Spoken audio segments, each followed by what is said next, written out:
Andito tayo ngayon sa Kusina ni Tito Sanjo!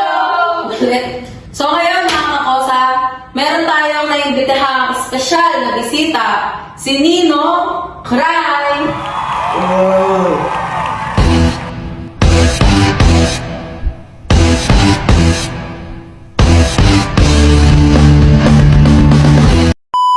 What's up mga ropa? So ngayon magluluto tayo ng potato bilog at chicken saya. Tara! So yun mga ropa, ito ang mga kailangan natin para makagawa ng chicken saya.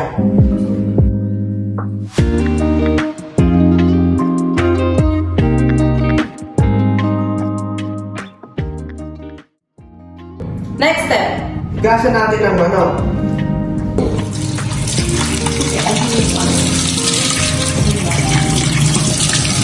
So yun, habang nagtitimpla si Ate Yui ng manok, gagawa tayo ng pambater. Dong.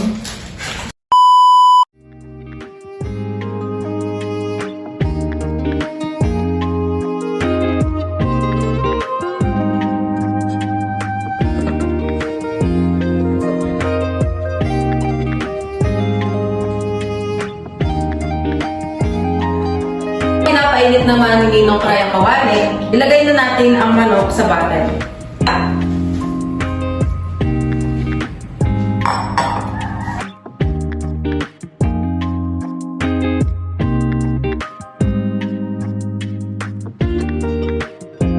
So yun mga ropa, pagkatapos uminit ng kawali, lagyan na natin ng mantika.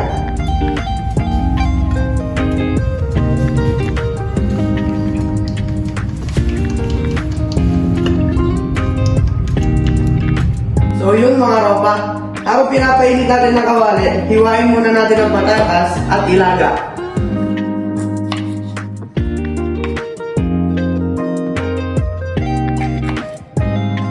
So yun mga ropa, kumuha kayo ng kaserola at lagyan ng tubig.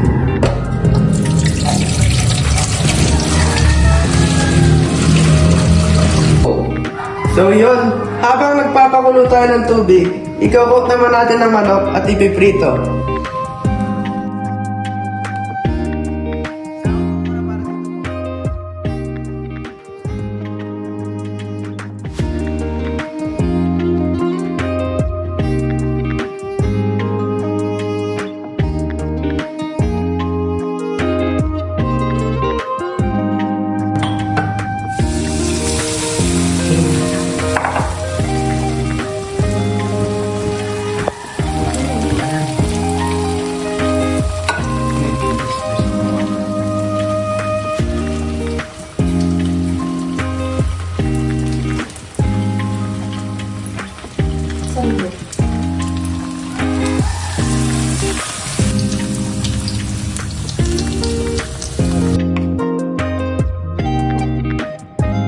Kumukulo na yung tubig, pwede na natin ilagay ang patatas.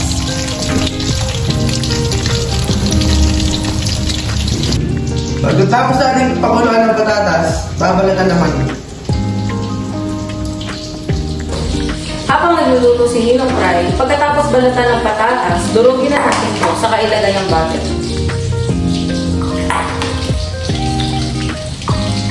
So yun, pagkatapos natin lutuin ng chicken, ite-prepare naman natin ang mashed potato. Ngayon, ilagay naman natin ang gravy sa mashed potato.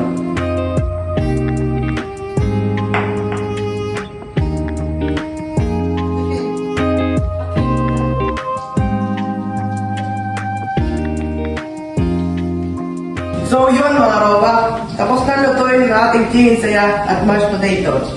Yun, tikman na natin. The perfect bite.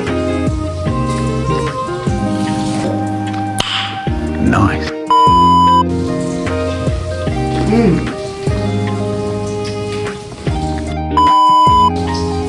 Olga, yan dito. Sabi nga. Hap. Sirop. Burger. So yun mga kosa, try nyo, madali lang. Hatiin mo na, hatiin mo na. Hatiin mo. Mga ropa, pagkatapos tapos uminit ng anak. Isang hakbang patungos. Ninong cry! Ay, tatawin. Sumalog ni Ninong Cry.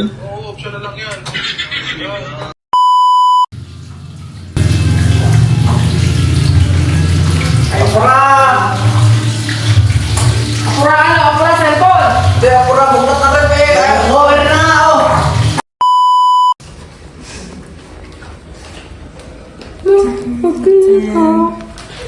Sarap. Try nyo.